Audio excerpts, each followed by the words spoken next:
So here we have the Nissan Qashqai Ascenta on a 16 plate. I'm going to start off by showing you around the outside of the car, and then we'll hop in and run through some controls on the inside. But from the outside you can see it's a 5-door car with alloy wheels. Let's start off inside the boot and then work our way around the rest of the car from there. So as we approach the boot, you can see we have reversing sensors, plenty of boot space as well, along with that 60/40 split folding rear seat. Okay, so we're just going to work our way back round to the front of the car, and then we'll hop in and run through some controls on the inside. But now that we've done a full circle of it, you can see it's in excellent condition the whole way round.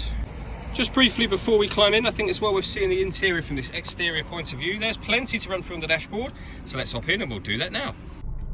Okay, so now that we're inside the car, we're going to start with the dials. On the left-hand side, we have the rev counter, and on the right-hand side, the speedometer and fuel gauge.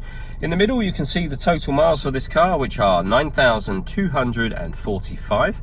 The information that's displayed above that can be changed using buttons on the steering wheel for various different bits of fuel economy information and other menus, as you can see, back round to the beginning eventually.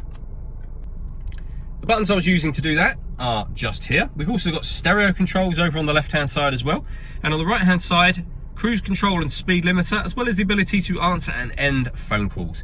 You can only answer and end phone calls, of course, after such time as you've paired your phone, and that is done over on the central screen just here. Hit the phone button and then just follow the instructions on screen using this to go down to various things like settings, for example, and Bluetooth. When it comes to music in this car, firstly we've got the radio, and you can see that we have FM and AM radio available to us. If you want to listen to your own music, you can do. Hit the media button. Nothing is inserted or connected at the moment, but we've got a CD player, as well as auxiliary input and USB input as well. So plenty of ways to listen to your music in this car.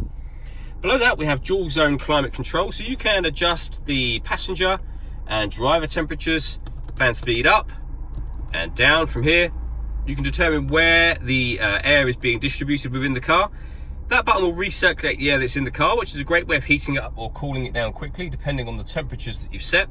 But ultimately, that button turns the air conditioning on or off. So it's on at the moment, off, and back on again. Or you can hit auto. The car will now take control of the fan speed to maintain those temperatures for you. You can override it at any time you wish to, simply by readjusting the fans yourself. Below that, we have a 12-volt charging socket, the electronic handbrake, a 6-speed manual gearbox, and then inside the central armrest, a second 12-volt charging socket, as well as the auxiliary and USB inputs that I mentioned a moment ago. All that leaves me to say is thank you for taking the time to watch this video. If you'd like to come and see the car in person and have a test drive, please feel free to call any of our MJA sites. We'd love to hear from you soon.